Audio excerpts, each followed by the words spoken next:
Shabbat Shalom. Shabbat Shalom. Mega Sabbath. Sabbath to be much of her. Glad to be. All right. Are you ready for the word? Yes, sir. Exodus 12. Look in verse 3. Speak ye unto all the congregation of Israel, saying, in the 10th day of this month, they shall take to them every man a lamb according to the house of their fathers, a lamb for a house. Your lamb shall be without blemish. Drop down to verse 6. You shall keep it up until the 14th day of the same month, and the whole assembly of the congregation of Israel shall kill it in the evening. Drop down to verse 11. And thus shall you eat it, with your loins girded, your shoes on your feet, and your staff in your hand. You shall eat it in haste. It is Yahweh's Passover. The last 2 nights have been wonderful nights. Yes, sir. But they've also been preceded by long, difficult days and a whole lot of work, as I just alluded to a few moments ago. There's been a lot of work setting the venues up, decorating. There's been a lot of work put into food prep, a lot of work put into food cleanup after we eat. There's been a lot of travel. There's been work involved in it. Last night when we were finishing up the last little bit of cleanup and loading up, Marie said to me, it'd be nice to have our own place where we didn't have to haul so much stuff back and forth. And I agreed, but it made me smile. Because as we were working last night and as I watched everybody doing what all they were doing, and I knew how fatigued people had to be, this passage in Exodus 12 came to mind. Thus shall you eat it with your loins girded, your shoes on your feet, your staff in your hand. You shall eat it in haste. Yahweh's instruction to them was that they were to be dressed and packed and ready to go. You talk about a cleanup. Yeah. Right. At least we drove here this morning. They had to walk to the next place they were going with everything they owned packed, strapped to their backs and Yes. pulled in a buggy or whatever, right? Yeah. I mean, they were up that night, eating, cleaning up, preparing like you said, and the next day they left the only place they'd ever lived in their life. Yeah, right. So you talk about difficult. Yes, sir. That was difficult. Let's read a little bit more about this day. Go to Exodus 13.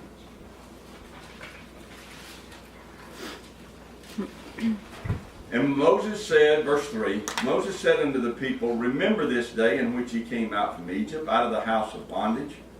For by strength of hand Yahweh brought you out from this place. There shall no leavened bread be eaten. This day came ye out in the month Abib. Sometimes, and it may be me, but sometimes I think the moed of unleavened bread's importance is missed by most people. We understand how vital Passover and the substitutional death is. We understand how vital first fruits and the resurrection is. And we even understand the importance of Pentecost and of Yom Teruah and Yom Kippur and Sukkot. But it seems to me that sandwiched between Passover and first fruits is this moed called unleavened bread that doesn't quite grab our attention like the other ones do. Verse 3 in Exodus 13 says, remember this day. And in verse 4 he said, this day you came out. So today is a day that we are to remember. Remember in the Hebrew language means to put a mark of some kind upon something so that you never forget it. It's calling upon the listeners to take a responsibility. Moses is telling them that it's not enough for them to wait until he or someone else reminds them of it. They are to make sure that they mark it and flag it and that they always remember it. In other words, they're not supposed to wait until the next year or the next year when a Levite or Moses might stand up and say, hey, y'all remember? And they say, oh yeah, we remember that.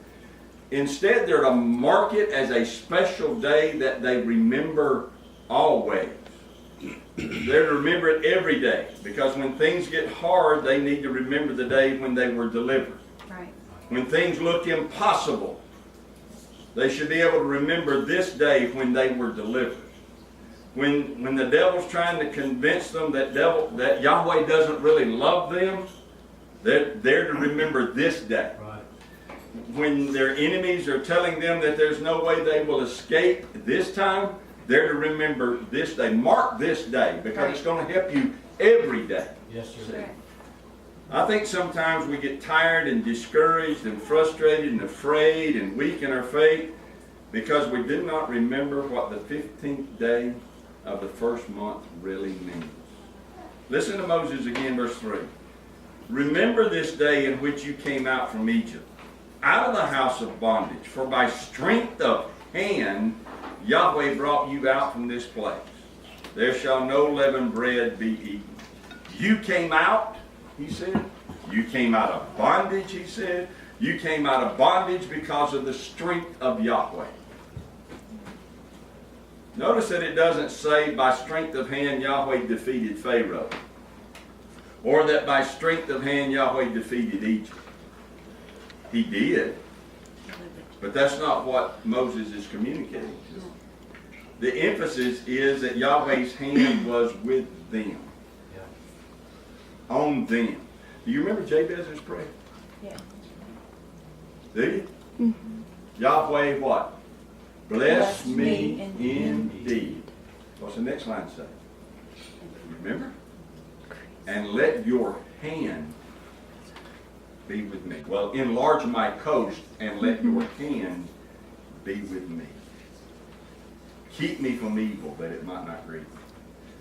So Jabez understood how important it is to have the hand of Yahweh with you. Bless me indeed, enlarge my coast, let your hand be with me. That's what Moses is referring to here, not how Yahweh used his hands against Pharaoh or Egypt, but how Yahweh's hand was upon them to guard them, protect them, deliver them, that he was with them. Unleavened bread is a day we should mark to remind us of what it means for Yahweh's hand to be on us. Look in verse 5 of Exodus 13. And it shall be, when Yahweh shall bring you into the land of the Canaanites and the Hittites and the Amorites and the Hivites and the Jebusites, which he sware unto your fathers to give you, a land flowing with milk and honey, that you shall keep this service in this month. And it's a reminder to us here that Yahweh's hand doesn't just deliver us from something, it's delivering us to something.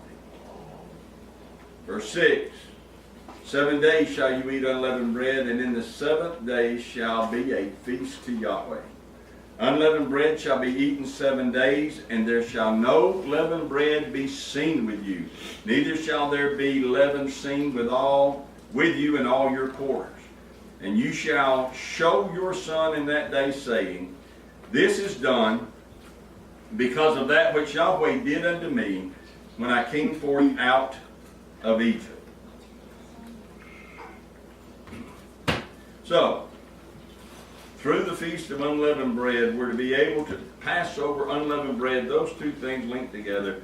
We're to be able to say, son, daughter, child, my life has been forever changed. I'm not the same. I eat this unleavened bread to remind me that a great price was paid for. I eat this bread to remind myself that I have a responsibility to the one who delivered me. We're to communicate that to our children, that I'm doing this because of what Yahweh did for me. Verse 9.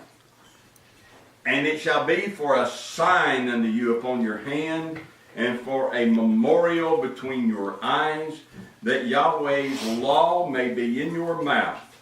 For with a strong hand, there it is again, with a strong hand has Yahweh brought you out of Egypt. The purpose of us eating unleavened bread is stated there in verse 9. For 7 days, 7 meaning a completeness. For 7 days we eat unleavened bread. Why? Because as we put the unleavened bread in our mouth, it is to be a reminder to us that it is Yahweh's law that we're to be consuming day after day after day. There's the purpose stated right there in verse 9. I eat the unleavened bread, 7 days signifying completeness, that says to me, a reminder that the one who delivered me has instruction for me. Right. And that I am to consume that all the days of my life. Right? We are to meditate in it. So, again, we're communicating to one another and to our children. Son, I eat this unleavened bread to remind me to continually feed on truth. And that Yahweh who delivered me has instruction for me, and I must learn what it is. I must consume it. I must understand it, and I must live by it. That's what the Feast of Unleavened Bread is about. Let's read one more verse here. Look in verse 18. But Elohim led the people about through the way of the wilderness of the Red Sea, and the children of Israel went up harnessed out of the land of Egypt.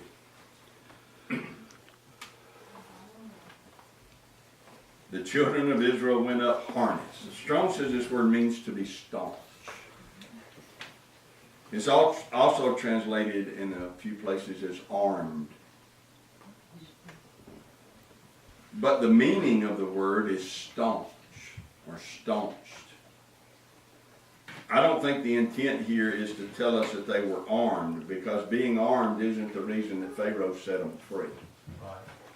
And being armed isn't the reason the sea divided. And being armed didn't get them water out of a rock. And being armed didn't get them bread out of heaven. The intent here is not to tell us they were armed. The intent here is to tell us they were staunch. You ever heard anybody say, man, he's a staunch supporter of the Second Amendment? He's not just a supporter of the Second Amendment, he's a staunch supporter of the Second Amendment. That's the word that Hebrew is trying to convey to us. The word staunch means to be loyal and committed in attitude. Loyal and committed in attitude. The children of Israel left Egypt loyal, committed to Yahweh. That's the message of unleavened bread. That you consume the Passover, yes. You're delivered from the plague that came that night, yes. But now as you leave Egypt, you must leave there loyal and committed to the one that delivered you. Now let's talk about our deliverance. Go to John 19. We could back up and read more, but I just want us to read here verse 38. And after this, this being the death of Messiah, after this, Joseph of Arimathea, being a disciple of Yeshua, but secretly for fear of the Jews, besought Pilate that he might take away the body of Yeshua. And Pilate gave him leave. He came therefore and took the body of Yeshua. And there came also Nicodemus, which at the first came to Yeshua by night, and brought a mixture of myrrh and aloes, about 100 pound weight. Then took they the body of Yeshua, and wound it in linen clothes with the spices, as the manner of the Jews is to bury. Now in the place where he was crucified there was a garden, and in the garden a new sepulchre, wherein was never man yet laid. There laid they Yeshua, therefore, because of the Jews' preparation day, for the sepulchre was nigh at hand. In Exodus, the plague that preceded their deliverance was the death of the firstborn. The children of Israel protected from that because of the blood. Here we see the death of the firstborn. It precedes our deliverance, and we are protected from the wrath to come by that blood. Let's go talk about that just a little bit. Go to 2 Corinthians chapter 5. He is the Lamb of Yahweh, taking away the sins of the world. Look in verse 21. For he has made him to be sin for us who knew no sin, that we might be made the righteousness of Yahweh in him, or Elohim in him.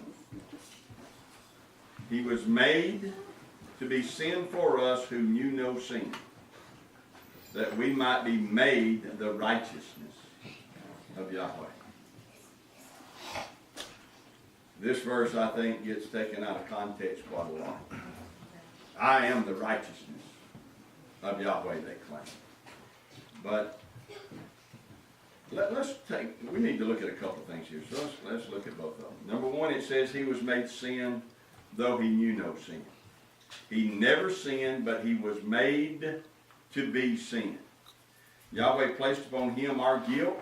Yahweh punished him as if he had committed those transgressions.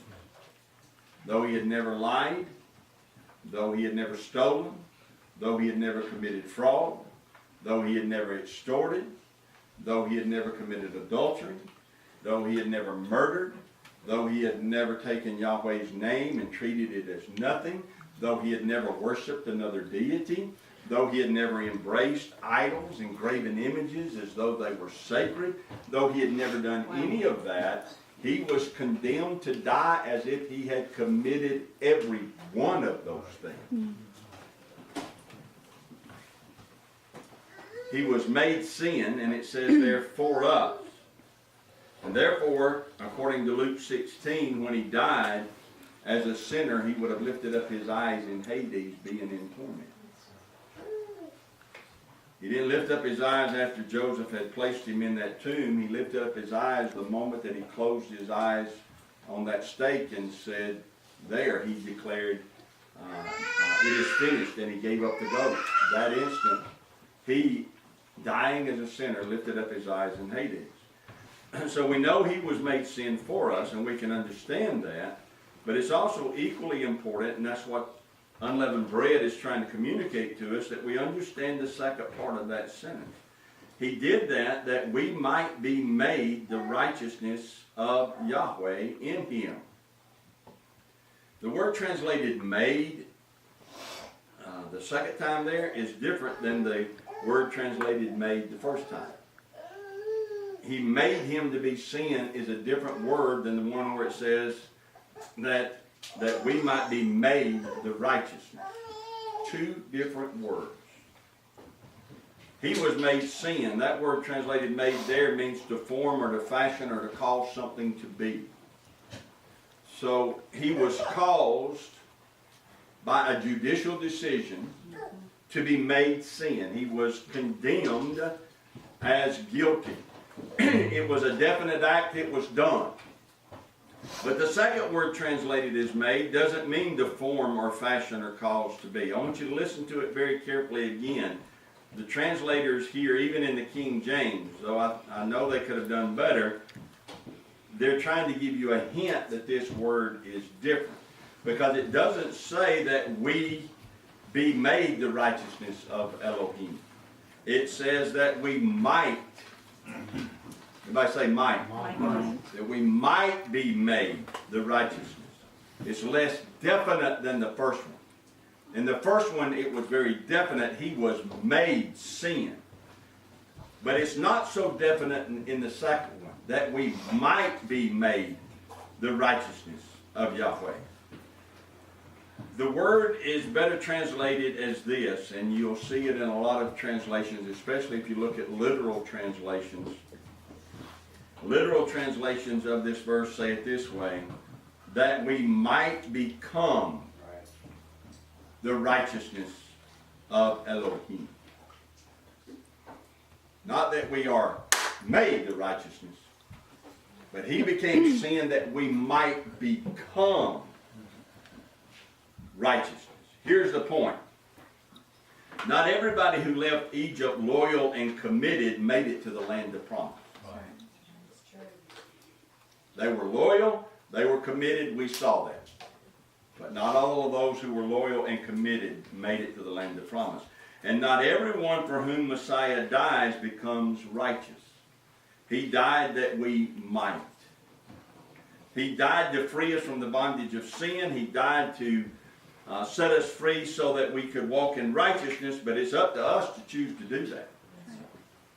We might become the righteousness. There are a lot of people running around with a false hope. They think because they said some prayer at some point in their life, usually when they were 12, I don't know why it's always when they're 12, but they think that because they said some prayer at some point in their life that they are now the righteousness of Yahweh in Messiah. They don't have to worry about everything. That's been declared. It's theirs. It's a done deal. But that's not so. Right. He became sin to set us free from the bondage of sin. It's now up to us to become the righteousness of Yahweh. Let's read a passage in Romans that I think perfectly explains it. We're going to start at the end of the chapter, which is kind of strange for me, but we're going to start at the end of the chapter and we'll come back to the first of it. Look in Romans 6. Look in verse 15. What then? Shall we sin? What is sin? Transgression of the law. Shall we transgress the law because we're not under the law but under grace?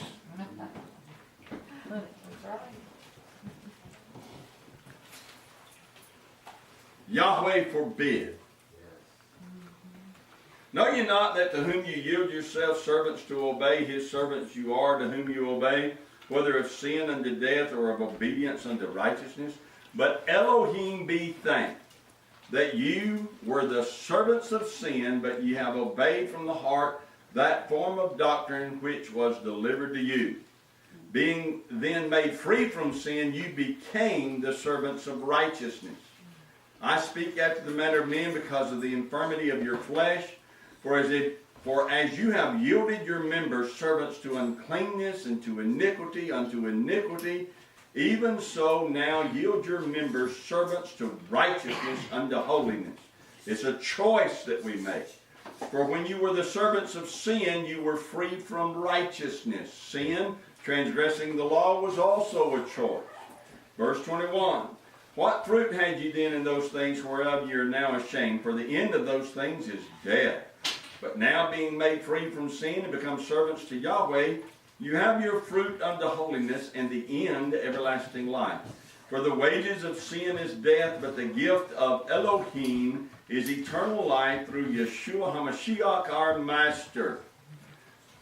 We are to become righteous. Let's look at the parallel. Israel was slave to Egypt. They were the slaves of Egypt. Yahweh set them free. But he didn't set them free to do whatever they wanted to do, wherever they wanted to do. He didn't just say, okay, y'all free, go on about yourself, do whatever it is y'all want to do. No. He set them free, he said, that they might serve me. Right? Well, we were the slaves of sin. Sin working in our members, as it says here. Yahweh set us free. We are now to serve him. The parallel is the same. And the end of walking in righteousness, it says there in, verse 22, the end of that, the goal of that, is everlasting life. Now, back up and let's go read verse 1. What shall we say then? Shall we continue in sin that grace may abound? Yahweh forbid. How shall we that are dead to sin live any longer therein? Know ye not that so many of us as were baptized into Yeshua were baptized into his death? Therefore we are buried with him by baptism into death, that like as Messiah was raised up from the dead by the glory of the Father, even so we also should walk in newness of life. Everybody say should. Should. Not we're made to, but we should. Verse 5. For if we've been planted together in the likeness of his death, we shall be also in the likeness of his resurrection. Knowing this, that our old man is crucified with him, that the body of sin might be destroyed. Not that the law might be destroyed, but that the body of sin might be destroyed, that henceforth we should not serve sin. For he that is dead is free from sin. Now if we be dead with the Messiah, we believe that we shall also live with him, knowing that Messiah being raised from the dead dies no more, death hath no more dominion over him. For in that he died unto sin once, but in that he lives unto Elohim. Likewise, reckon ye also yourselves to be dead indeed unto sin, but alive unto Elohim through Yeshua HaMashiach our Master. Let not sin therefore reign in your mortal body, that you should obey it in the lust thereof. Neither yield ye your members as instruments of unrighteousness unto sin, but yield yourselves unto Yahweh as those that are alive from the dead, and your members as instruments of righteousness unto Elohim. For sin shall not have dominion over you, for you are not under the law, but under grace. Now, to think that verse 14 means that we don't have to obey the law is to ignore every other verse in the 6th chapter of Romans. Right. Every other word. Yes, sir. Sin, which is a transgression of the law, shall not have dominion over us, because the favor of Yahweh has been shown to us. He has set us free from the condemnation that against us because we had transgressed the law. That's what we've been set free from. Right. That condemnation, that sentence of death, we have been set free from the sentence of condemnation. Now that we're free from that condemnation, here's the question: shall we continue to sin? Shall we forget? You transgressed the law, Paul said. And Yahweh took your condemnation for transgressing the law and He set it over on His sinless Son. His Son died for you that Yahweh might show His favor to you. Paul said, do you now think that we shall continue to transgress the law after one had to die in our place because we transgressed the law? He said, Yahweh forbid that we would think that way. Wow. He says, now we walk to become the righteousness of Yahweh in Messiah. So, I want to close by just reminding you of a couple things here. I told you a while ago what the purpose of unleavened bread is. What is it? Remember? For 7 days we eat unleavened bread. Remember, it's not just about getting leaven out of your house. It's about committing yourself for the next 7 days to eat the unleavened bread. So what is the purpose of that? Remind ourselves to, Very good. on a daily basis, taking the law. So why do I celebrate unleavened bread? My purpose is to use this time to remind myself how important it is to meditate in Yahweh's law day and night. Not to wait to every Sabbath so somebody can stand up and talk to me about it. Listen, I'm going to go ahead and say this too. Not just to get on YouTube and see what somebody else has to say about it. But to take my Bible and to open my Bible and to start reading it. Yes, sir. And asking, Ruach HaKadosh, Holy Spirit, help me to see what I need to see. I put stuff on YouTube. I put stuff on Facebook. I'm not against those things being there. But I'm telling you that if that's all you ever do, I know I talk with folks like that. People who all they ever do is listen to one thing after another on YouTube, and they're so confused. Right. Yeah. Too many voices. Yes. Let the Holy Spirit be your teacher. Yes, sir. Open the Scriptures. Open the Bible. Read it for yourself. See what He wants to communicate to you. And I promise you, He'll take a verse and communicate something to you, and it'll be the most awesome thing you've ever seen. It will help you. It'll set you free. You'll come back and read that same verse 6 months later, 9 months later, 5 years later. He'll communicate something different to you from that same verse because of where you're at in your life. The Word of Yahweh is alive Yes, sir. and powerful, sharper than any two-edged sword. So we need to rededicate ourselves through this time of unleavened bread to meditating in it day and night. Yes, sir. Studying it, getting it on the that's what happens. So you get it on the inside, you study it, and you start thinking about it. Then when you lay down at night, it starts rising up in you. When you get up in the morning, you'll start hearing it. You'll be riding down the road, minding your own business. And the Holy Spirit will communicate something to you because you dared to read the Word. Yes, sir. We give Him a language with which He can talk to us. Now that's the purpose of unleavened bread. The message of the moed of unleavened bread is this: be loyal and be committed to the one who delivered you. Get harnessed up. Get harnessed up. Let this moed remind us of the necessity of being loyal to Him. He delivered us out of bondage. We ought to now serve Him. The one that delivered us has a right to instruct us. Evidently, we didn't know what we were doing, or we wouldn't have been in bondage. Right. So, Right. He has a right to instruct us, and we need to listen to Him. Let's close with this, 2 Corinthians 5. There, verse 14. For the love of the Messiah constrains us, because we thus judge that if one died for all, then we're all dead. And that He died for all, that they which live should not henceforth live unto themselves, but unto Him which died for them and rose again. It's not enough to just say, man, He loved me and died for me. Scripture said the realization of that should constrain us. It should get a hold of us. It should get such a grip on us that it never turns us loose, that in every fiber of our being we come to the realization, hey, if He died for me, then I'm supposed to live for Him. Yes, sir. Then it says there in verse 15, the one who died for us and rose again. None of this matters if He didn't rise. If He isn't raised from the dead, none of this matters. Well, tomorrow we're going to celebrate first fruits. Yes, sir. And the surety of His resurrection.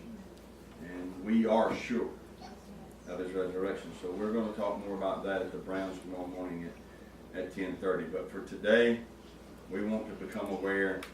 We want to go through this week of unleavened bread, with an awareness of the purpose of the moed of unleavened bread and the message of the moed of unleavened bread. We are to meditate in Yahweh's law day and night, that we might serve Him. It doesn't matter how fired up we get about serving Him. If you don't know Torah, you don't know how to serve Him. Unleavened bread teaches us both. See, there's a lot of people who are sincere. And that's when they get offended when you start talking to them about walking in truth, because they're sincere in their hearts with everything they have. They're doing the best they know how to do to serve, quote unquote, serve God and to serve Jesus. The problem is that they didn't do the first thing first, which is to study Torah. Because if you don't know the instruction, you don't know how to worship Him. If you don't know the instruction, you don't know that Passover is what you should be celebrating, not Easter. If you don't know Torah, it's easy for men to deceive you into thinking you can serve Yahweh some other way. So unleavened bread teaches us the purpose, which is to point us to the truth first, the instruction. And then once we've been pointed to the instruction, now we become loyal and committed to walking in it. That we might become what? The righteousness of God. Okay, so we're glad to see you standing up. Amen. We have missed you, you know that? Yeah, I know you have. We have missed you. I know, but Yahweh's hand is upon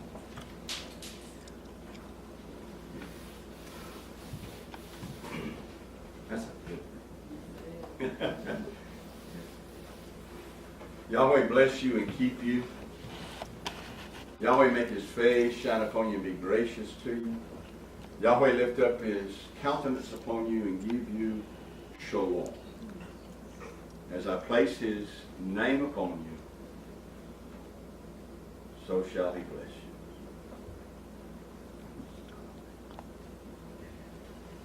Make sure you've got unleavened bread to consume today for the next 7 days. Sit down for just a minute. I just want to say thank you so much for all the prayers, for all the food, for all the gifts. It's been overwhelming. It has been absolutely overwhelming. And I don't want to say much because I can't. It's just thank you so much from the bottom of our hearts. It has been absolutely overwhelming. Again, the food, the gifts, the prayers. I said, we've had so much great food. Tracy is a great cook, but she hasn't had to cook in 3 or 4 weeks. I am not a good cook, so it's probably a good thing y'all are bringing food. That has just been absolutely overwhelming. And I thank you very much. Teresa, thanks you. Thank Yahweh for the tremendous gift that He gave us a few weeks back. Where there's a need for Yahweh, there's a need for man. That's right. And thank you so much, sir.